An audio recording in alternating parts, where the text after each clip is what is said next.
Hey, everybody. Hi, guys. Well, from beautiful Salt Lake City, Utah. It's Thank God I'm Atheist. It's a podcast. I'm Frank Feldman. And I'm Dan Beecher. And coming up today, we're gonna take a little stroll down memory lane. We are. You and I. And we're going to try and make it happy. We're going to try and make it a happy stroll. It's not our miserable past. We're not trudging into the swamp this time. Digging up, But I feel dirt. But yeah, what we're gonna do? We're gonna talk about church. Uh-oh. From back in the day. Ooh, no, all right, okay. We used to go to church, Frank, you and I. Yeah, very much so. Long ago. Very, very much so. Yeah. Yeah, but before we go back to church, what do we got? I have glitter ash. Glitter Ash Wednesday, a movement for LGBT Christians and their supporters to show off their support for the LGBT members of their community. So on Ash Wednesday, Yeah. You go to church, and there's a little service, right? And this is the start of Lent. Oh, yeah. And people get a little bit of ash put on their forehead. You go there in the morning, and then in the afternoon, 20 people go, you've got a little smudge right here. Yeah, is that what it is? You got a little... Yeah. 20, like, all these people will tell you. Yeah. But And so, here's a group called Parody that's asking Christians who favor LGBT equality. I'm going to guess it's not Parody. Parody? Yeah. No, it's parody. Oh, okay. Parity. Parity. Parity.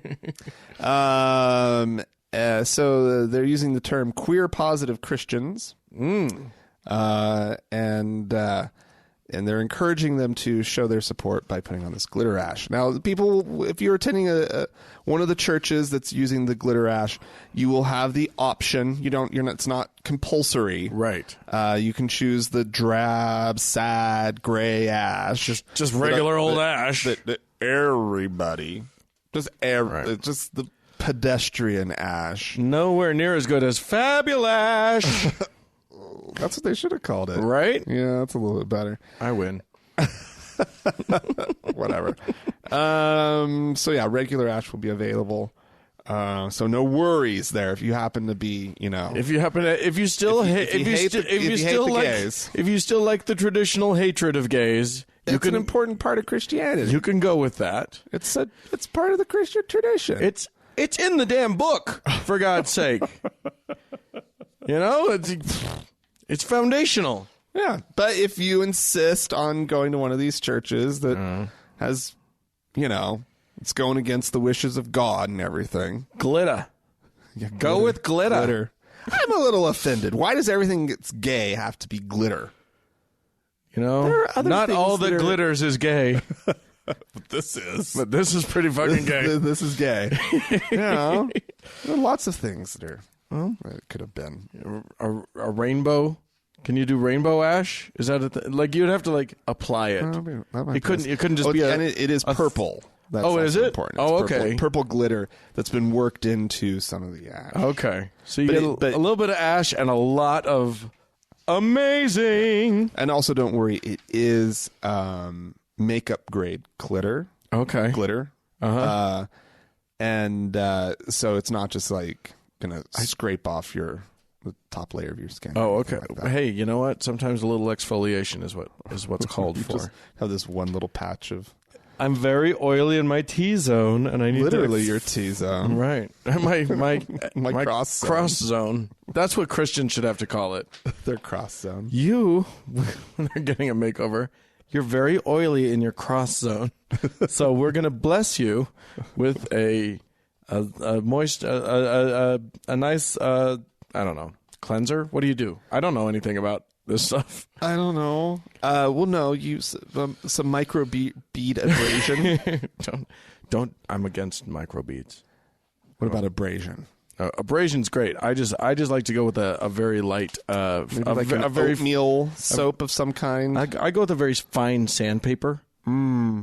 Just takes that right off. Yeah. Gets that sloughs the skin. Nice glassy finish by the time it's done. Yeah. Hey, you know how we reported last week or the week before, sometime, about the Boy Scouts of America deciding in their madness. Yeah, this is like week 3 of Scouting Gate. Yeah, exactly. So here's the thing. Yes, they are now accepting transgender youngsters. Yes. So you and I mused, I believe, about the Christian alternative group. Yeah. And them seeing a spike in their numbers. Yeah, like Glory Path. What is it called? Well, there's one called Trail Life. Trail Life. That's the one. And Trail Life has indeed seen an almost unbearable spike. They can't even handle the traffic. Can't handle the growth. The traffic to their website. Wow. Well, good for them. Did they bring down the website? No. But they said, we've seen a tremendous response. This is tremendous. Mark Hancock, Trail Life CEO. Okay. Many people would say they're leaving the Boy Scouts, and we have many others that are saying that the Boy Scouts left them. Oh, man. So sad.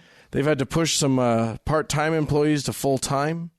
Oh, wow. And made some full-time employees do some overtime just to handle the inquiries. Oh, my goodness. From around the country. Wow. Because, and we can't stress this enough, if a girl or someone that you perceive to be a girl is allowed in to go camping with your boys, I'm pretty sure everyone dies. I'm pretty sure the entire troop will probably die, right? Is that what happens? Yeah, well, yeah, it's first you develop a severe rash. Right, yes. Which you treat using the Boy Scout handbook. Yeah. But it's not enough. It's guess what? It's not poison ivy. It's not. It's not poison ivy. It's not. No calamine lotion in the world is going to rub that liberal thinking off of you. Oh, goodness. Indeed. Wow. Well, I mean, it was bound to happen, Dan. This is... hey, let it go. You know what I mean? Like, yeah. Although I feel for these boys. How's the uniform? How's the uniform? It's sort of a weird minty sage green with red highlights. No, I don't think it's working. That's not going to work very well. No, they're going to have to do a complete makeover of that in a few years. Yeah. But let's see. Anything else might be... A makeover is not going to happen because they don't let gays in. Who's going to know to make it over? As if they don't allow gay kids in. Right. There are gay kids in there. Right. They don't want to be. And there's some trans kids in there, too. Yeah. Guess what? Yeah. Yep. Apparently a lot of the troops from around the country name their troop numbers after Bible verses. Oh, that's disgusting. Like Troop 110 is particularly popular after Colossians 1 verse 10, which is, quote, so that you may live a life worthy of the Lord and please him in every way. Great. I got a way you can please This him. is like so fucking Christian-y. I can't handle it.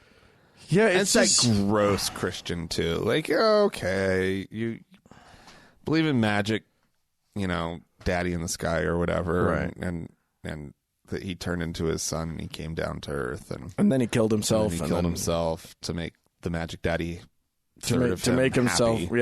Yeah, it's all convoluted and weird and fucked up. It's all nonsense, but whatever. Yeah. Okay. So you believe that gives you some comfort. Great. Sure. If it does. This kind of Christianity, I can't handle. And it's not just about creating. It's not about creating your own truth. Fearful and hateful, and right. It's not because they do all the same stuff. I'm sure they just ripped it all off, sort of wholesale from the BSA. Yeah, but the only reason for their existence is because their hatred was too high, and they could not handle. I just imagine them with a giant thesaurus, just renaming everything. Right? Yeah, exactly. You guys are the wolf. No, you guys are the Wolverine pack. Come here, foxes. Exactly. Wait, Fox's wasn't one of them? I don't think so. Okay. Oh, I don't remember. Oh, it's just awful. Yeah. All right. Dan, this will not come as a surprise to you, I'm sure. Okay. Yet another not a surprise, but horrible story. Anti-Muslim hate groups nearly triple, or have nearly tripled in the U.S. since the last year. Yeah. The Southern Poverty Law Center is out with a report talking about Donald Trump's effect, the Donald Trump effect. Yeah. In this regard, apparently specific hate groups that are their whole thing is just anti-Muslim. Yeah. Right. Those groups have gone up from 34, which is a surprisingly low number. I would have expected more in this country. Come on, guys. It was an unpopular stance. Yeah. It's now more than 100 groups. Of course it is. So that's nice. Yeah. Let's see. What were some of the things? You got to think that the original 34 are all getting very hipster about the whole thing. I hated Muslims before it was cool. I was super into hating Muslims like 10 years ago when you guys were all like fine with them. So yeah, indeed. Mark Poddick is how I'm going to say his last name. okay. He's the lead author of this hate group report that comes out every year. Okay. And he's of course linking or mentioning also Steve Bannon, Stephen Miller, Kellyanne Conway as serious anti-Muslim ideologues. You think? And That's Stephen Miller, by the way. We haven't really mentioned him on the show. Yeah. Does he freak you out the way he freaks me out? totally freaked.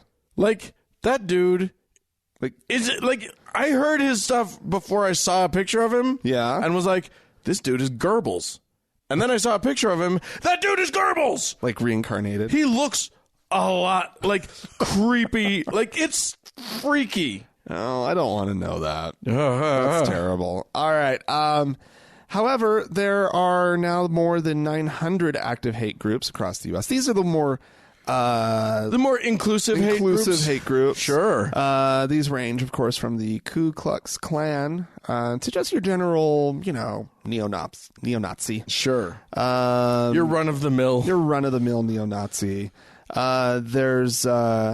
This is actually a lower number than the all-time high count of over 1,000. Okay. In 2011. We can get there. I believe that with concerted effort and Yeah. I feel like we can do this. But in a very ironic twist here, which is why the numbers aren't as high as one might expect, is that many people who feel this way don't feel the need to join one of these groups because they can just listen to the president. Oh, right. Of course. They're aligned with the president. You don't need a group when your position is suddenly popular. So it says, the article says, at the same time, Trump's campaign may have also drained energy from independent extremist rallies and gatherings, as far-right supporters chose instead to attend mainstream Trump rallies. Oh, my God. Or... I can't believe I'm laughing. It's awful. Yeah, this is just disgusting. They count as hate rallies. There you go. So Poddick says they were so turned on by what was happening in the pro-Trump world that they entered that world rather than holding their own rallies. We think Trump has co-opted many of the issues of the radical right. We think that he has prevented or at least slowed the growth of these groups. I feel like... Isn't that just fucked and weird? I think one thing that might be good about that is that it does seem like Trump... Like, I feel like there's some pretty smart money on Trump being impeached and and leaving his position in disgrace. Sure. Which will send a pretty clear message to all of those people who joined that movement and decided that that was their rallying call. Yeah, I know. I think whereas there's no, if there weren't a figurehead who could be ousted, like you can't oust the leader of the Ku Klux Klan. You can put him in jail, but that just makes him a martyr. Yeah, well, yeah. But we can kick out the president, maybe. Yeah, I mean, you talk about smart money. Where was the smart money on him getting elected? Right. Well, Like, it's impossible to predict anything at this point in the world, but there you go. I feel like it's possible that he could do that. yeah, there's apparently one of the big movements right now with hate groups. There's this thing, the Daily Stormer, right? You've heard of it, or maybe not. No. I haven't really. I guess apparently it takes a sort of a millennial meme-driven approach to racism, misogyny, it's Troll Central, and anti-Semitism. they got Pepe the Frog as their big This is mascot. the IRL Troll Army. Yep. AKA the Stormer Book Club. These are actual now. The article refers to them as brick and mortar hate groups. What? Oh, so they have offices. IRL in real life. Yeah. Right. And these groups are, prepping themselves for the coming race war. Hooray! Specifically. So it's pretty awesome. These are awesome times we're living in. I'm just it never ceases to at least right now. If there's anything that this era has taught me about humanity in general, it's that we're all morons. Yeah. Humanity as a concept, we love to pat ourselves on the back about how brilliant we all are. Yeah. And we love to, talk about the scientific achievements that we've achieved. But we're just a bunch of dum-dums. Yeah, the more things change, the more they stay the same, right? Yep. Like, it's just... Couldn't happen here. Couldn't happen to us. Couldn't happen. Or we're big dumb idiots and it's going to happen. And that's just how the pendulum swings. Yeah. I'm going to swing our pendulum all the way to India. The Central Asian country of India. Where a group... So the United States has a governmental... I guess it's an independent panel. Oh. But it's governmental somehow. There's a U.S. Government Religious Freedom Commission. Okay. Or maybe it's called... Actually, I think it's called the United States Commission on International Religious Freedom. There you go. They're a bipartisan panel. They released a special report earlier this month. Okay. Basically, giving a poor grade to the Hindus of India. Why? They're not doing a great job in terms of religious freedom in their country. Really? Apparently, the religious minorities get a lot of shit, and they've actually things have gotten worse for religious minorities in India under current Prime Minister Narendra Modi. Oh wow. The report specifically touched on anti-conversion laws, cow protection legislation, and gotta love cow protection legislation, and the treatment of the Dalits, who are the untouchables in the caste system. Wow, that is a completely different culture. Yes, yes, because none of that makes sense to me. Right? Yeah. In this country, we would be like, huh? Like, yeah. Oh man, it sucks here because the religious freedom, man. Cows. So yeah, cows are the big religious issue of our day. Here, the required legislation, right? Yeah. So apparently, people know cows are sacred to the Hindus. We know, but they're not sacred to the Christians who live in India or the Muslims who live in India. But if you're the group that's in power, it is your responsibility to force your rules onto everyone. Well, and let me tell you something. We live in Utah. This should not come as a surprise. I know, but it's funny. It's funny when it happens from a Hindu perspective. It's just weird. And apparently, there are people taking matters into their own hands. There are cow protection, like vigilante groups, roaming the countryside in search of abused cows, of people, slaughtering cows for food or whatever. Oh my god, it's nuts over there. boy! And of course, I bet what a delicious and rare treat. A little taste of beef. oh my god, beef is the best tasting of the meats. That's just a fact. That's just how that works. You can have your lamb Clearly designed for our consumption. right? Yeah. So anyway, Sorry, vegetarian, vegan listeners. of course, I'm not sorry. In India, of course, the government is roundly rejecting this assessment. Oh no. And one of the things, to some extent, I think they have some valid complaints, like to lay the ill treatment of the Dalits only at the feet of the Hindus seems. Well, they're claiming it's unfair because it's a cultural thing, not a religious thing. Like, Okay. theoretically, Hinduism has sort of let go of the caste system, but the society is held on to it. Okay. But it's interesting. I mean, a lot of these untouchables convert from Hinduism to Christianity or to Islam just to get out from under that. Just so that nobody's saying, you're a Dalit. Wow.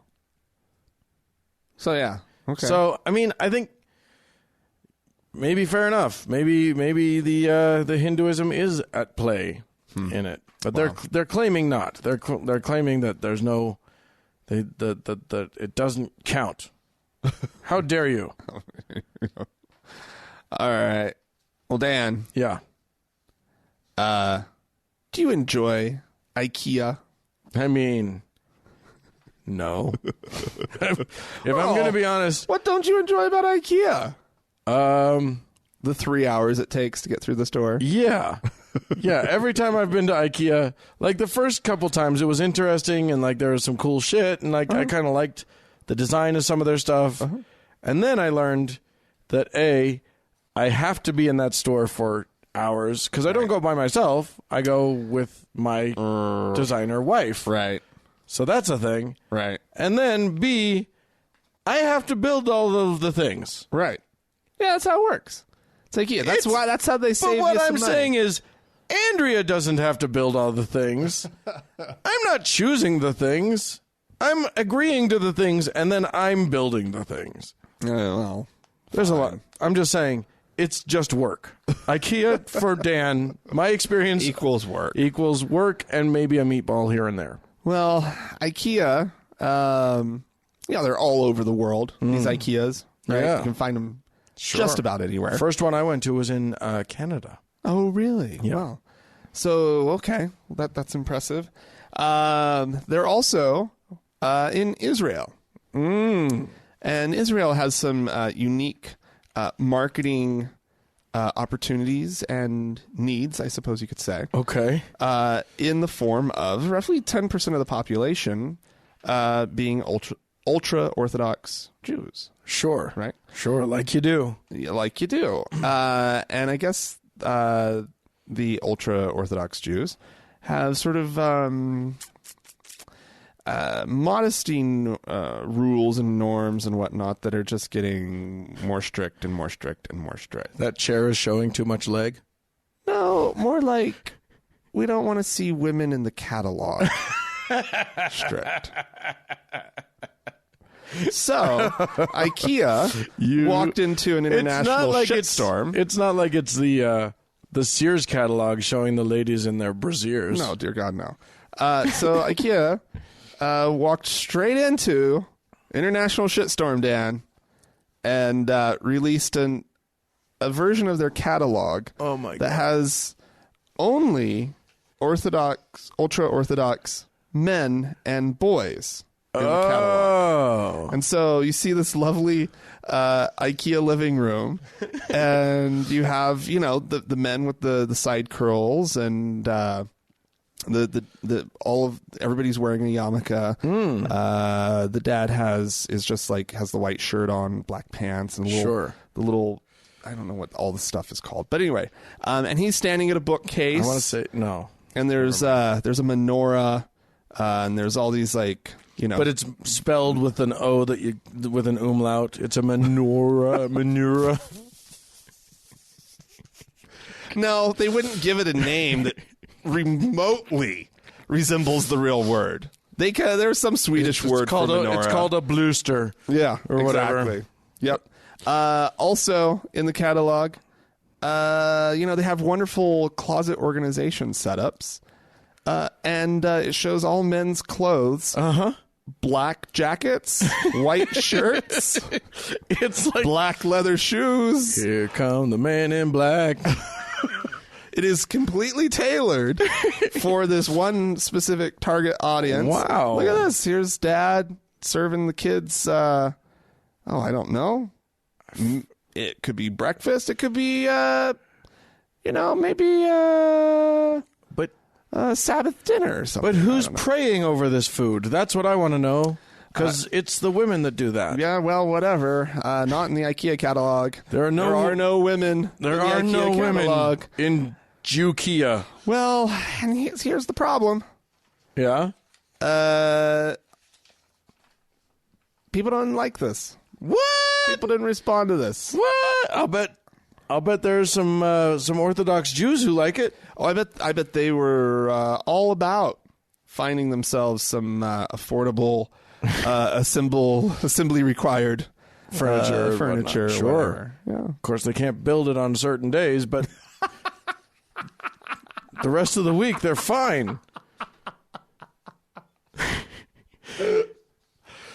Tis true. Don't use that spatula on meat and cheese at the same day. Yeah, no, never. Well, meat and cheese, right, or whatever, at the same time, or whatever they do. Apparently, IKEA is a company that just doesn't learn from their past mistakes. I guess a few years ago, they photoshopped out women from the Saudi Arabia catalog. Oh, and so I don't know what they're up to, but of course they have apologized. They say that this does not uphold the values of IKEA, and it upholds the values of trying to get people to buy their shit.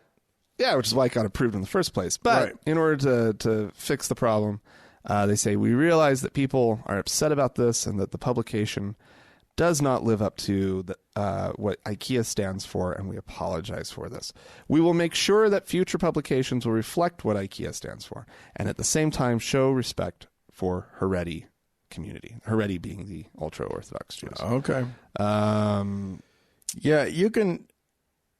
I mean, again, I understand wanting to market to groups that don't, you don't want to leave a market untapped as a business. To omit women. But you also don't want to piss off way more people. Why not just have a version of your catalog that just doesn't have people in it? People. Just show off the furniture. Ta-da! Problem solved. It works anywhere where there's any kind of weird issues like this.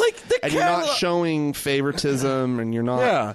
In what way does it hurt? I mean, can these Orthodox Jews really not see a picture that has women's clothing also in the closet? Like, they can't even have the idea of a woman around? That I don't know. That's nuts. I did not have access. I searched for the catalog. I didn't find it, so I couldn't actually look at all the pages. Yeah. It could be that the news source that I was using only pulled specific images. I don't know. No, they only showed. I'm just gonna believe that they. It's possible. That's possible, Dan. However, we can neither confirm nor deny. That truth. I'm gonna whip us back home, back here to Salt Lake and the city of Salt Lake City. Yes, please. Thank you. Where home of the LDS Church, the Church of Jesus Christ of Latter-day Saints. There you go. The Mormons, where they have now added their signature to an amicus brief in a court case that's going to be before the U.S. Supreme Court soon, regarding transgender student rights in schools. There has been a federal directive allowing transgender students to use restrooms that match their gender identity. I don't know if this will even get to the courts, because it may be that Trump undoes this before it has a chance to, or whatever. Okay. But the LDS Church has weighed in by adding their name to this thing. Yeah. Here's what's really weird. The objection seems to be, and this is Islamic groups, Jewish groups, Christian groups, all claiming that their religious freedom is being infringed by this by this policy. So somehow you said this was about restrooms? This was about restrooms and trans kids. So restrooms in the public schools? Yeah. Okay. And somehow a trans kid being allowed to use the restroom that coincides with their gender identity, right, rather than their birth-assigned sex, right, infringes on religious freedom. And apparently that religious freedom is the freedom to pee next to someone that who defines their gender the way you do, or explain to me what religious freedom is being infringed on. Boy, they're really religious freedom is just, it's out of control. They just want it to be everything. They want it to confirm every little thing that they're uncomfortable with, or that they hate, dislike, whatever, right? They have the right, the absolute God-given right, not to be made to feel uncomfortable. Wow. That's all. I mean, I just don't get how a bathroom, Yeah, well, this issue is just so ridiculously out of control. Imagine this. Your 8-year-old little girl is just using the girls' room in peace. Mm-hmm. And then a person that you perceive to be an 8-year-old boy also uses that bathroom. Awful. Dun, dun, dun. Can't someone think of the children? Can't we think of the children? That's where we are. I still think that the solution is just a bunch of unisex bathrooms. Yeah. Just where you would have 2 restrooms with, 8 toilets each. Have 16 individual stalls. Yeah. And everybody can wash their hands. Fully closing doors. Yeah, and everybody can wash their hands at the same place. Because, at the end of the day, I hate public restrooms. Yeah. Because there's nobody who likes, especially the American public restroom with the weird dividers that, with all the cracks and... Nothing's floor to ceiling. Yeah, it's always, they're just awful, right? And the doors sometimes don't really work all that well. Right. And, they're crappy bathrooms. Yep. And crap rooms. They're crap rooms. Why not just fix the whole problem? It solves it for everybody. Yeah. It would be nicer for people who don't want to sit there and listen to somebody taking a dump next to them. Yeah. And men are disgusting. There's a certain kind of man who just has to make grunt noises when he's mid dump and post dump. Mm-hmm. It's shut up over there. Yeah. I don't want to hear that. Yeah. That infringes on my religious freedoms. Yeah, but do you know what would happen if we did that? If we implemented your solution? What's that? Men would have to see and become aware of feminine hygiene products. Yeah. They're already in a lot of gas station bathrooms. I know. It would be that's so horrific, but I guarantee you that will be a complaint. Anyway, just really quickly on the LDS churches thing. The Salt Lake Tribune did interview a woman, a Mormon mother of a transgender son. Okay. Named Neka Allgood. Okay. Who said this, my own experience is that the church has very little in the way of a policy forthrightly stated about transgender people. I was not at all, she says, I was not at all clear on why the church would choose to take a position on that interpretation of Title IX. It doesn't seem like a religious liberty question to me. Yeah. Yeah. First of all, the church doesn't like to weigh in on these things because they know that they get all kinds of blowback when they do. So if they can get away with just sort of skirting the issue, but all those old men, they all know. They nod to each other. They all know what's right and what's wrong. Oh, wow. and transgender, that's just wrong. It's clearly wrong. Yeah. How could it be right? How could it be right? How could this be part of God's plan? Impossible. Well, just like the gay thing, where the church came out and said things like, you don't choose to be gay. We finally recognize that now. That's not a choice. But fuck you anyway. Right. Is basically, that's the church's policy on gay people is no government should you don't have to discriminate against them. Right. They don't choose gayness, but fuck them anyway. Right.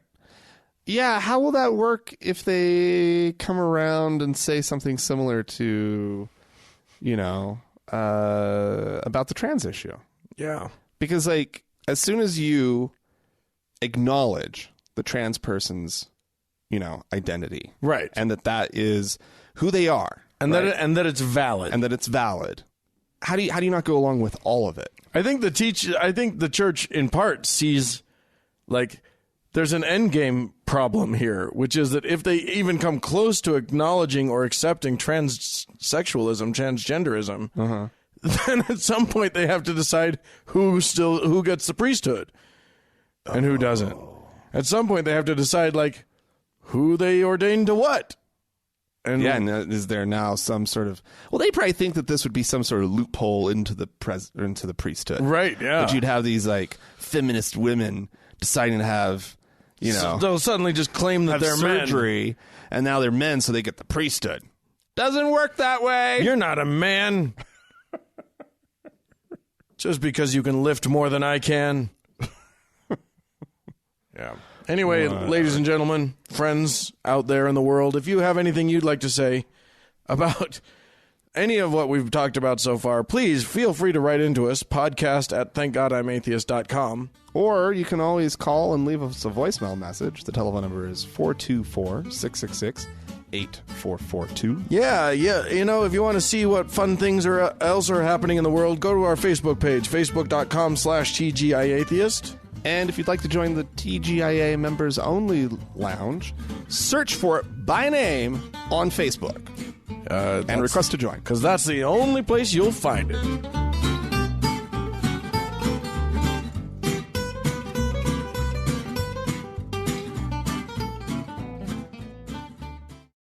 Dan. Yes, sir.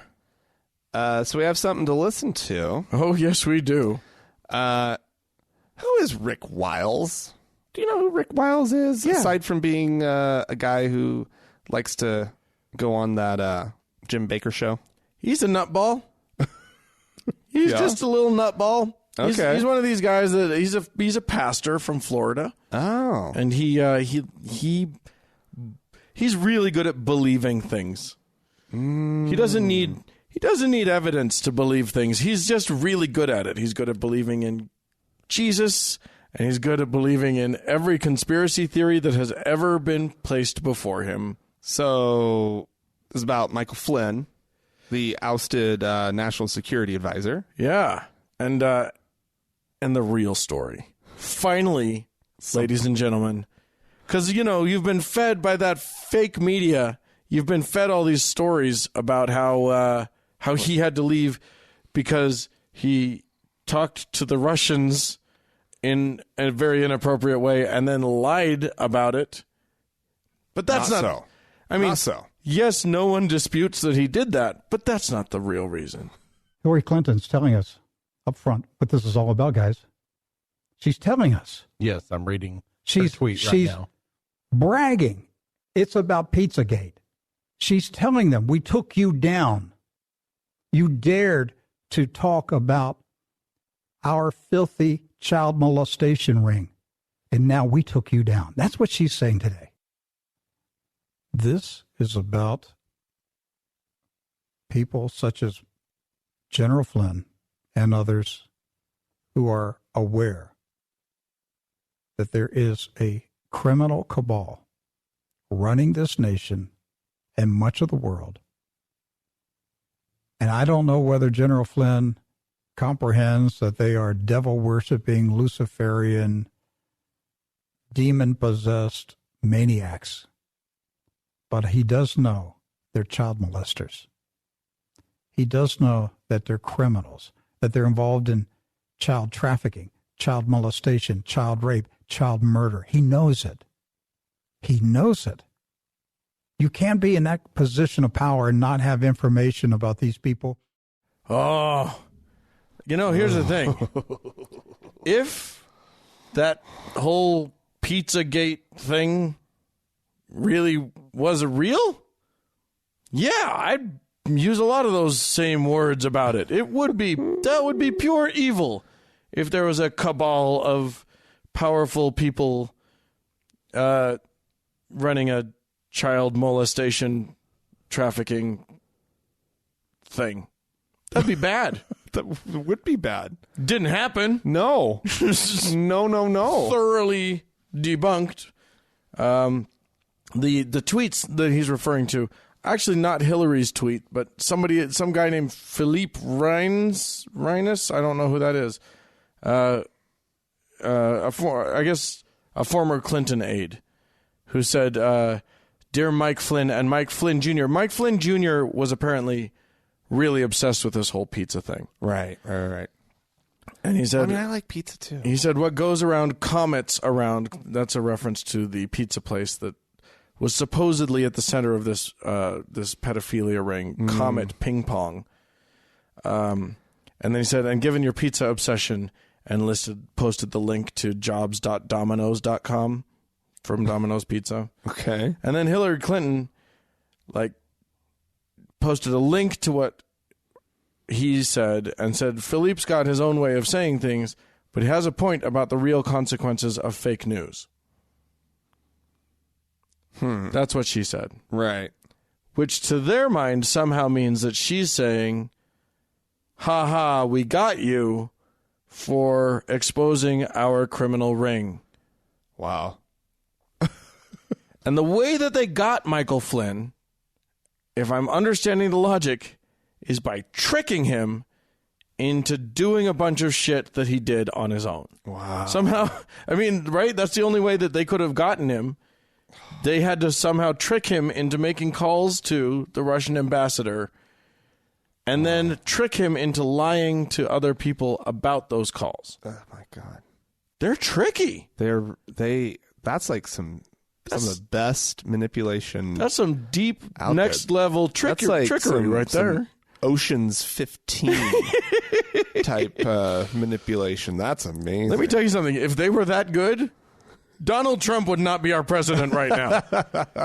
Well, and also, all that it took was Michael Flynn being aware of what Hillary Clinton was up to. Well, everybody better just shut up about this, including Rick Wiles. Yeah. What's going to happen to you, Rick Wiles? Rick Wiles, you better be careful. Oh, stop spreading the word. Hillary's going to come after you. He's coming for you. She's going to trick you into something. She will. She's a wily one. You'll never get to go on Jim Baker's show again. Oh, it'd be so sad. Oh, my God. It'd be so sad. Oh, that's just the worst. We had some folks write into us. So I will now read those things. Oh, excellent. Thank you. Nate wrote in, Dear Frank and Dan, I'm writing in response to your discussion of the Boy Scouts of America this week, particularly about the admission of girls to the group. Well, not girls. Trans boys. Girls were not admitted. Anyway, neither here nor there. While there's much to be said about the disparity of programming and funding between the Girl Scouts and the Boy Scouts, I want to point out something you guys didn't bring up. I'm an Eagle Scout myself, and I earned 4 palms on top of that. Whoa. I don't know what those are, but that sounds impressive. He really went for it. Okay. Yeah. Along with the Vigil Honor in the Order of the Arrow. Wow. Yeah. Vigil? Does that mean you stood there with a candle? I don't know what that means. Basically, I was the model Boy Scout in my troop. Just one problem. I'm not a boy. And I'm not a girl. As an agender person, where's my scouting group? We could try to create a non-binary alternative, but not only would that be counterproductive, it would also be much smaller and less well-funded than the 2 big dogs. Until the Boy Scouts and Girl Scouts stop gender segregating their programs, us non-binary folks will be perpetually left out in the cold. Thanks for the great show and keep up the good work. We also did talk about the girl who was trying to get into Boy Scouts. Oh, did we? And so that's probably what's being referenced here. Here's what I'm saying. That is what we were talking about. We were saying, we did mention, that it's ridiculous to gender segregate. But we were doing our thing, Dan. Well, yeah. Which often we'll say the exact opposite of what we really mean, laughing the whole time. But I do mean that. I think that, I think it's ridiculous that these are gender segregated at all. Yeah. Like, why is gender playing a role in this in any way? No, I know. It doesn't make any sense to me. No. By the way, not for nothing, Nate, but it does seem like you weren't left out in the cold. As a matter of fact, you participated quite heavily. You had to call yourself a boy to do it. I get that. But could have been left out in the cold. Absolutely could have been. Right. If they excluded a gender. Yeah, or I mean, it may be that Nate couldn't come out as asexual. Is that what he called himself? Was it agender or asexual? Agender. Yeah. So it could be that, yes, that Nate was not able to be Nate's self. And that's sad. And that sucks. Yeah. But, yeah. But I think that's what we're all working for, is a more inclusive, aware, right, all-embracing society. Right. And, it's so funny because, we're two snarky assholes. Right. Well, but I mean, I think the point is, us old folks, our generation and older, don't like designations like agender, because it's confusing and it's weird and we don't know what that means and blah blah blah. You may not like it. Who the fuck cares who likes it? I mean, I think that the point is, we just got to get over ourselves and realize the whole gender thing is a dopey construct that isn't useful. Right. There's no, I mean, there is that guy in southern Utah that we didn't report on this week that wrote that lovely letter to the editor. He's a member of the GOP leadership of his county out there in Heber, who wrote a lovely op-ed telling everyone about why gender equal pay for men and women was hurting society. Oh, terrible idea. It's just the worst. But I don't know. Yeah. The whole gender thing is so silly. Dear Frank and Dan, on episode 272, a woman, I don't know what episode we're on. Is that recent? That was recent, right? It was pretty recent. Yeah. A woman wrote in about having had a coworker pray for her in the form of laying on of hands in the middle of her workplace. And we gave her advice, or sort of post-event advice. Yeah, exactly. If it ever happens again, what to do. Yeah, I guess, because we're such fucking experts about everything. Oh, yeah, my advice was slither out of your chair. Yeah, well, there's that. That's a great idea. I particularly noted, that says Salome, who's writing this, that she asked not only what she might do in the future, should this happen again, but also if she'd done anything wrong in not responding directly. Oh. I may be overreading her request, but I heard in those words an individual who wanted to be reassured. So while I enjoyed your advice that she try some confrontation and how it gets easier the more you do it, I felt you missed an opportunity to simply and directly say to this individual who wrote into you for advice, no, you did not do anything wrong by being relatively passive, as this shocking and disturbing thing happened to you without warning. Right. I want to tell this woman that if she felt frightened and traumatized at the time or after, she has a right to those feelings, and it's not her fault. Absolutely. I agree with that. Yeah. We're men. We like to jump straight to the how to fix it thing. Isn't that the stereotype for men? Anyway, yes. That's what we're all about here, folks, is gender stereotypes. That's our job. It's what we do. No, that's a lovely thing. Yeah. No, nobody knows how to respond to something in that situation because that's crazy to have happen to you. Yeah, and as long as the laying on of hands is on your top of your head or touching your shoulders, if you feel fine just sitting through it, but I get also that there might be a real sense of violation. Right, exactly. Huh. But it's hard. It's hard to know what to do. I think everyone should practice the following Are you ready? You practice it in your own home so that you're ready when something weird happens to you in the world, but just, nope! Just, something starts happening, nope! A big old nope. You don't have to apologize for it. You don't have to say anything. You don't have to explain yourself. Just nope, and then you're done.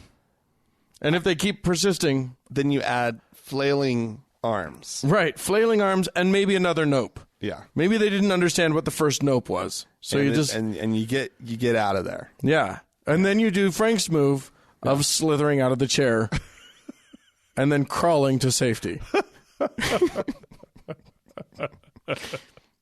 And also you can yell, I need an adult, if you need to.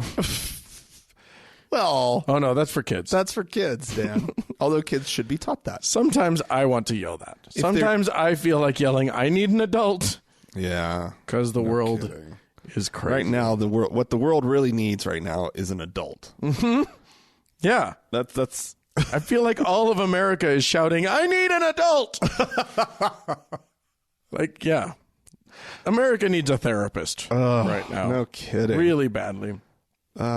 Thomas wrote in, hi, guys.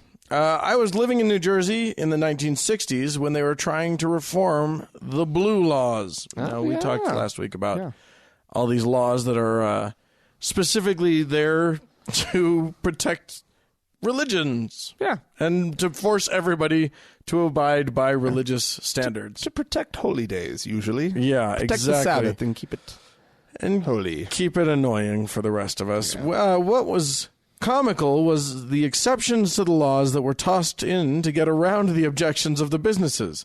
Oh. The Sunday closing laws were so full of exceptions that it covered almost nothing. Finally, they gave up and replaced the Sunday closing laws altogether. My strangest encounter with blue laws, however, was in western Maryland.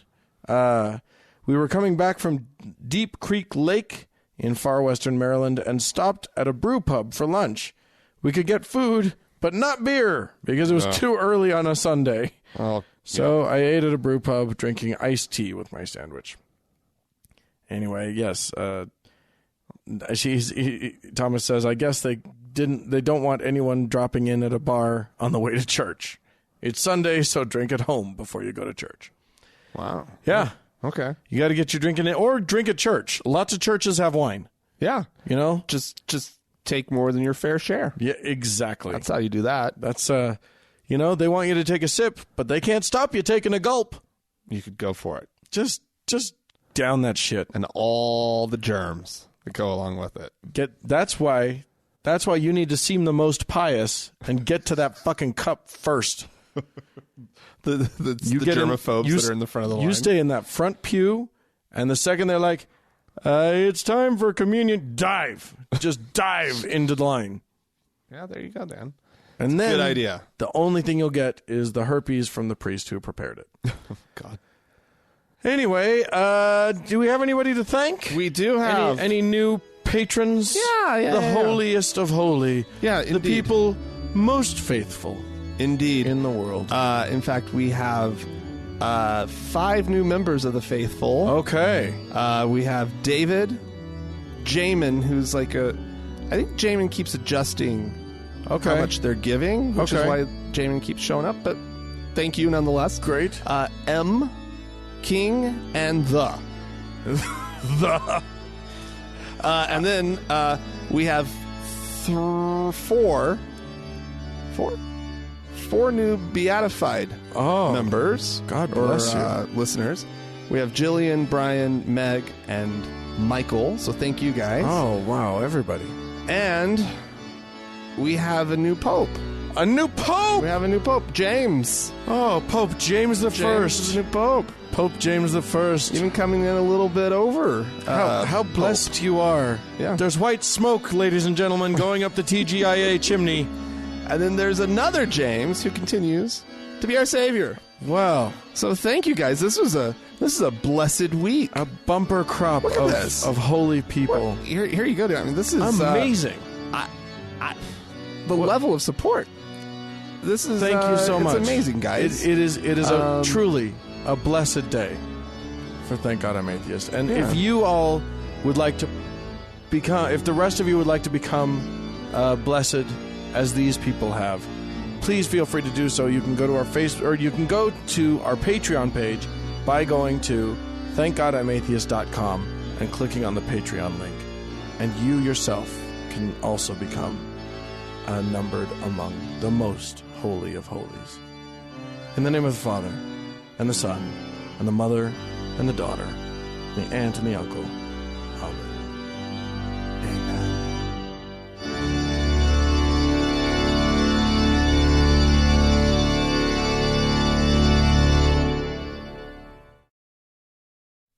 Well, Frank. Yes, Dan. When was the last time you went to church? Like for realsies? Yeah. Or for like dragsies? Both. I mean, you and I used to go to church like for this podcast. Let's see. Yeah, okay, there was that. That was probably one of the last times I've stepped into a church for a religious service. I honestly don't know when last time I went to like a Mormon service. Like that actual Mormon service, easily a decade ago. Yeah. At least. You and I were raised in the Mormon faith. Yes. Which is a unique experience. Yeah. I think there aren't too many.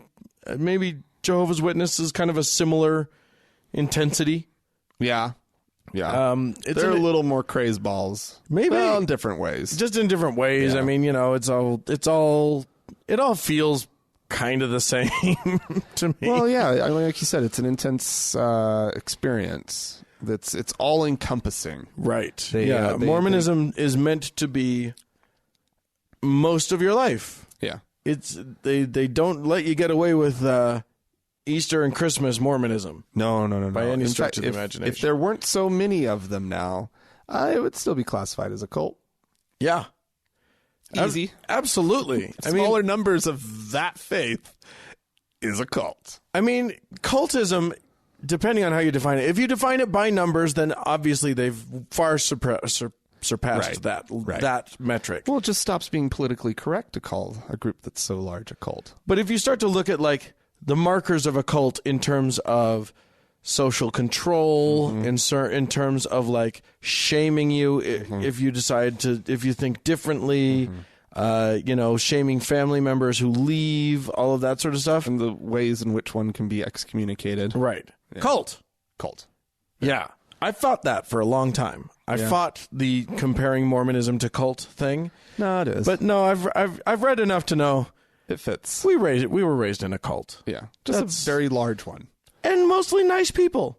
That's the weirdest thing about problem with the weird thing about cults is that there's reason to join a cult. Yeah. People don't join cults because they want to be brainwashed and creepy. Yeah.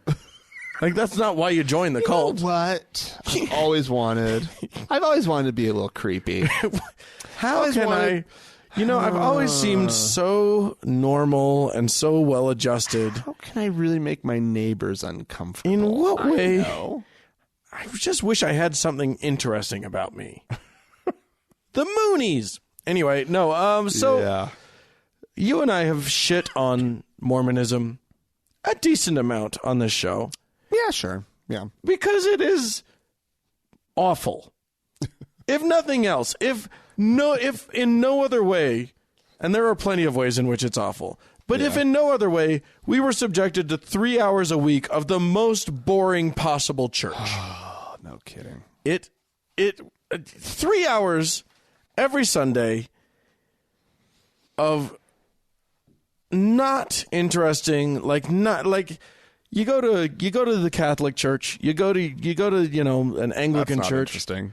But at very least, somebody there has spent their entire lives studying liturgy, studying, understanding, learning to give a sermon, learning how to construct a sermon, as opposed to the guy in your ward who's a plumber, who doesn't like public speaking, but has been asked to give a talk. Yeah.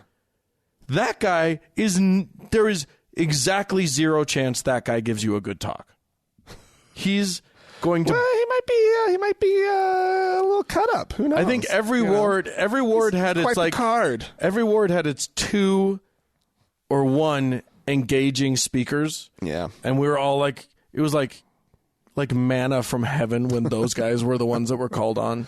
yeah. But then those guys are usually scooped up and put into like the hierarchy somehow. The state Yeah, presidency. they're traveling speakers. Right, yeah. So that's what the whole, like, what the High Council. Right. That's what that's all about. Yeah, they're the good speakers. Yeah, my dad was on the High Council. I don't know if he was. Oh. This is, I mean, and he's we're a fairly compelling guy when he wants to be. We're getting a little inside baseball here. But here's what I wanted to do. I wanted to challenge us today Yeah. to come up with the things we liked about church, the things we enjoyed about being Mormons. I wanted to come up with a few things that, like, that might have been, You just muddied the waters for me, Dan. Oh? I was fine with it when it was in the abstract. What do I miss from church? Okay. What do I miss from being Mormon? No. Not a thing, Dan. Not a thing. So if we keep it about... I don't know. I disagree with that. I disagree. But why don't we start with church itself? Because that was the original thing that you and I talked about. Well, and clearly we're coming at it from the Mormon perspective. Here's one that came to mind. Yeah.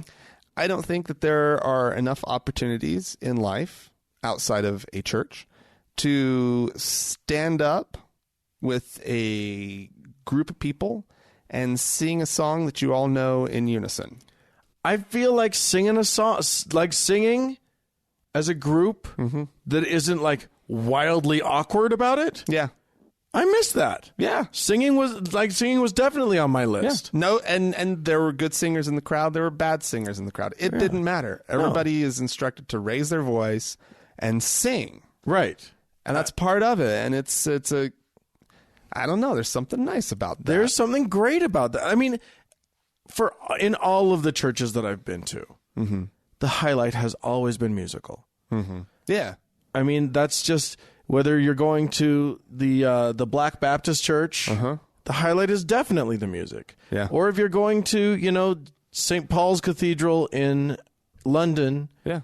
the music, that boys' choir or whatever you're going to get, Yeah. that's the highlight. That's that's the part that's awesome. Yeah. As long as you don't listen to the lyrics, you're in great shape. Sometimes the lyrics aren't even that bad. So there's some non-Jesus-y ones. Yeah, but we didn't go to one of those churches where it's all about the blood of Christ. We're bathed in the blood, all that sort of No, stuff. we didn't do that. But yeah, we had Horrifying. a fantastic ward organist. We were Oh, lucky. Yeah, he was kind of a hired gun about town. He played at some other churches too. We got him for free. Yeah. But as soon as he was done with ours, he would run off. And... That's interesting. My ward had the same. Really? Yeah. Yeah, we had some ringers in our ward. We had some real musicians. Huh. And that is a treat. Yeah. That is a great thing. Oh, it's lovely.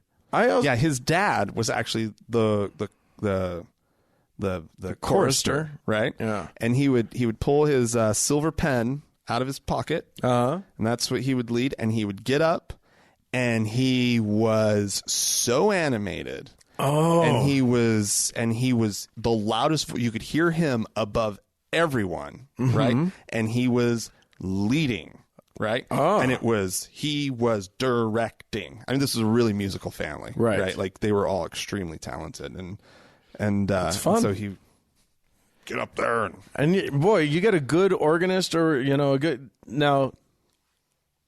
I've had the experience. My cousin is a professional. He's an organist for an Anglican church now. But he's also like sort of internationally known in the church music scene. Yeah. He studied at BYU. He was originally going to be. He was sort of in line to be the guy with the Mormon Tabernacle Choir to be their organist. Yeah. But it turns out he's gay. Oh, so that'll happen. So he's doing it for the Anglican church, and it's interesting. Like, you get a good organist, yeah, the singing changes. Like, My cousin, he'll get you as a congregant. Yeah. You think you're just singing a song, and then every now and then, if he's really feeling it, he'll pull one of these. We'll be doing, first verse, second verse, and the third verse, suddenly, no organ. And we're all singing in unison, a cappella. Whoa. And then in comes the organ again. Like, he's got some tricks up his sleeve. He's doing some tricks. That sounds awesome.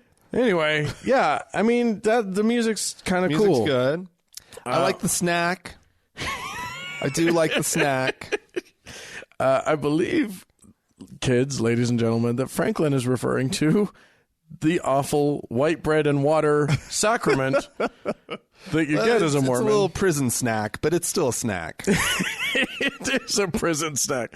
And it's almost universally like Wonder Bread, like the cheapest white bread available. Mattress stuffing, my grandmother used to call it. And here's what I used to do as a little kid. I remember I would, after sacrament meeting, which is the big meeting, and that's where you get the sacrament passed to you and you take it. After that, I would sneak up to where all the sacrament trays were. Oh yeah. And reach up underneath the cover and just grab me some bread. No, you wouldn't. No, Dan. Yeah, I totally did that as a kid. And then some adult caught me and was like, "That bread has been blessed." And I was like, "Oh, that's words that sound like they're supposed to mean something." So then I felt shitty and didn't do it again. When I was really getting into when I was a teacher, right? So the 14 and 15-year-old boys, right? Teacher does not mean actual teacher. No, none of the words mean what they mean in Mormonism, ladies and gentlemen. Just know that, like, yeah. But the teachers are the ones who set up the whole thing, right? And break it down. Do the initial prep before it's blessed. So the deacons, the 12 and 13-year-olds, deacons are 12 and 13-year-olds. Right. They pass the sacrament. Right. The 14 and 15-year-olds set it all up, and the 15 and 16-year-olds, the 16 and 17-year-olds, also known as priests. Right. That's right, ladies and gentlemen. Frank and Dan were both ordained priests of the Mormon Church. And they're the ones who bless the sacrament on kind of a rotation. You get assigned a week to go up and do it. Although in my ward, since there were only two of us, we were up there all the time. Oh, but anyway, you know what? But when I was a teacher, we would eat all the bread. Mm-hmm. It was part of the breakdown. No, it was part of the breakdown. Oh, you just chow down. Just chow the bread. All the leftovers. Yeah, by the time I was that age, I think I'd eat a slice of bread, just take it a slice before it's been broken up. Oh, yeah. The priests do this thing where they, like, as one of them is saying the prayer, the other ones are breaking up the bread to be handed out. I don't know if that's how it worked in your thing. Not simultaneous. That's how it worked for us, I think. No, I think you stand up. So while the sacrament hymn is being sung. Oh, it's while the hymn is being sung. That's right. There's a whole set of sacrament hymns, right? Right. So you're singing. There's the congregation singing sacrament hymns, and you're breaking the bread into little pieces. And then one of you kneels down and says the prayer. Yeah. And there's various systems, but there's some kind of microphone. And we had a lovely little drawer that came out. Yeah. That had the sacrament prayer printed on it, and there was an embedded microphone. Yeah, we had that too. Okay. Yeah. You kneel down and you say the prayer. I will admit this. It's embarrassing now. I used to love saying that prayer. Really? Maybe it's the actor in me. I was performing. Oh, did you perform it? Did you Did you have the old ladies in tears? I did. I was so insufferable. I can't even imagine it. But I mean, let's face it. I was a teenager who took the religion fucking seriously. Yeah, of course. Yeah. And so it was like when I took this job very seriously. And the earnestness with which I would pray this sacramental prayer. I think I just threw up in my mouth a little bit. But I mean, to be honest, that's one of the things that I really enjoyed about church was like, I felt like the spotlight was on me. I felt like I knew what I was doing. And I did have, in point of fact, old people come up to me all the time and tell me, I just love how you read that, how you say the prayer. Oh, It's so reverent and it's feel just the words. Oh yeah. You clearly you're a special child. Barf. Yeah, I used to say it so good. So what comes to your mind, Dan, when you think about what you might miss? So, I mean, here's the thing. As a teenager, so the last time that we were Mormons were basically, well, you were in your 20s. I was 21 or 22 when or I'm sorry, 22 or 23. Late teens to early 20s was the last time officially was done with it. Yeah. Last time I took it seriously, I was 21. Yeah. And I was like 18, 19. Yeah. So my experience of church is childhood and teenage years. But I have a lot of memories of it was a group of people that organized all kinds of shit. Oh, yeah. And a lot of that was really fun stuff, all the young people getting together and having a big water fight at the church or, outside the church, not in. That would be weird. Or all of, going and having a church award picnic and everybody would go to the park. Yeah.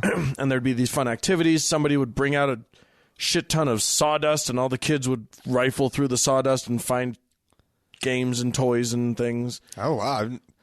I thought I knew Mormonism. I've never heard of that one. Yeah, that was a fun one. Ah, okay. There, one year, they got a place here at Sugar House Park in Salt Lake City. Now, I was on I was in an East Side ward, so there was some money. Right. Not as much as some other wards, but, That's the ones further north of you. Right, probably. yeah, exactly. Yeah. But one time we all went to Sugar House Park, and there was this amphitheater sort of thing. It was a weird thing, but it sort of had this concrete structure that came down to it. I don't even know what it was, but it ended up being that there was about a 12-foot diameter circle that was all sort of concrete, and they ended up pouring. This is the weirdest shit I've now that I think about it. It was weird then. It's very weird now. A giant, hundreds of gallons of water containing big trout into the thing, and we fished with our hands. And it was probably bigger than 12-foot. It was just, it's the weirdest fucking thing I can possibly imagine. We each got to go home with a fish. Someone in your ward must have worked at the fish hatchery or something, or the division of wildlife services or whatever it's something called. And just they'd already put fish up in all the little right. the little lakes. They'd stocked everything that needed stocking, and they were just like, what are we going to do with all these extra fish? Well, get all the kids down here. We got a barrel left. What are we going to do with it? I don't know. Dump it into it. There's a place over in the park. That is the weirdest thing I've ever heard, Dan. I know. That's a weird ward. Yeah. And I attended a few different wards, so I got some perspective in my life. Yeah. On different I have very little perspective, except, the only thing I knew of other wards was that some of them were our basketball rivals. Right. Yeah, I mean, that's the funny thing, though. I never really experienced a Utah ward. Yeah. I never experienced the church where Mormons were the majority. Right. And that's we were a different always the animal. Minority. Yeah, you guys were the weirdos wherever you were. Well, yeah, in some places. In Oklahoma we were, but in Modesto, I never felt like we were all that weird. Oh, really? There were 2 stakes. Okay. I mean, there was a good Mormon. It's like in a lot of places in California. There's just a lot of Mormons. Okay. And nowhere near a majority or anything. But right. at the school, there would be a bunch of Mormon kids. And, yeah. Not like when I was in Oklahoma where there were 5 in the whole high school. Right. Right. And so, yeah, the perspective's pretty different. And and you develop a really, really thick skin early on. Yeah. You learn in elementary school that you're in something a little different. Right. And the other kids, their parents have said bad things about Mormons. Right. Yeah, so it's a very different experience. Your growing up Mormon experience was entirely different than mine. Yeah. Mine validated me. Right. Mine, I was the outsider. Right. Yeah. So, yeah, I mean, I remember, and I will say this, some of my happiest church memories are skipping church. Like, me and my buddy would go to sacrament meeting with our parents, and then there's these 2 other meetings that we're supposed to go to, but nobody's, Right. we just skipped. We just bugged out. Yeah. And you can't do that you can't skip church with no church. Right. So. Right. I need to join up a church just to skip it. Just to skip it. Feel the freedom. feel young again.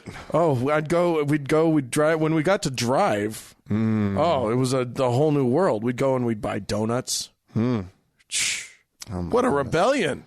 Can you imagine? Yeah, you're buying something on a Sunday, Dan. You know what else we did? What? Here's another rebellion that we did. This is like what's weird is you got to understand that, like, yeah, I was like kind of a believer. Like, I was a real dyed-in-the-wool believer. Right. But I didn't enjoy church. Right. Like, it wasn't fun. But that didn't stop me and my buddy from driving around and then just going picking another church, because we're already in our church clothes, or another Mormon ward. You crashed a ward. And just go in. And just go to their ward. Like, that was our bit. Woo, what do? We don't know any of these people. Oh, Dan. Oh, that's that one. That one hurt a little, Dan. That one's weird. That one hurt. It's all just weird. At least the trout were funny. Yeah. Yeah, I mean, I think that what we're kind of circling around, of course, is there's a strong sense of community. And that's a thing. Yeah. That's a very real thing. Yeah. And when you don't have a church tying you to your community, like, I know 2 of my neighbors in this neighborhood. Right. And I like one of them. So it's like, I don't have a community here. I don't, like, neighborhood-wise, in this neighborhood, right, I don't have a community. I've got people. I'm surrounded. And see, that's an interesting thing. Again, your Mormon experience versus mine. Your Mormon experience was always, and your church experience was your neighborhood. Mine, even in areas where there were more Mormons, it wasn't the neighborhood. Right. There was the such and such family that was a couple blocks that way, and the so-and-sos over there who were a few blocks that way. Yeah. And that was dense Mormonism. Like, that neighborhood actually had a lot of more, like, it was like, whoa, there's a lot of Mormons in this neighborhood. And whereas my growing up, like, as you walk down the street, you knew whose houses weren't Mormon, and they were the weirdos. Right. And to be shunned. In some cases. My neighborhood was like, I never got the sense that we were supposed to shun anybody, but I definitely didn't know them. Right. Like, I knew. How would you? I knew everyone in the neighborhood. To anything. And if they were invited, they wouldn't want to come. They wouldn't want to come. Why would you want to? Yeah. That is actually the weird thing that I've noticed with my neighborhood right now, because I'm out in it's pretty Mormon-y up there. Yeah. Not as Mormon as if you get a little bit further out, but it's still pretty Mormon-y. They just, I'm technically invited to all the ice cream socials and whatnot. Like, I get the flyer on my door. Aw. And it's just like, you need to start showing up. Hey, where's the ice cream? Because, the not truth so interested in this social thing. I'm here for the ice cream. Right. You could meet some neighbors. I mean, they're probably mostly nice folks. They're maybe a little too nice, or not nice enough in certain ways and too nice in other ways. Nice in that really awkward way. Right. And not nice in that when you tell them you're gay way.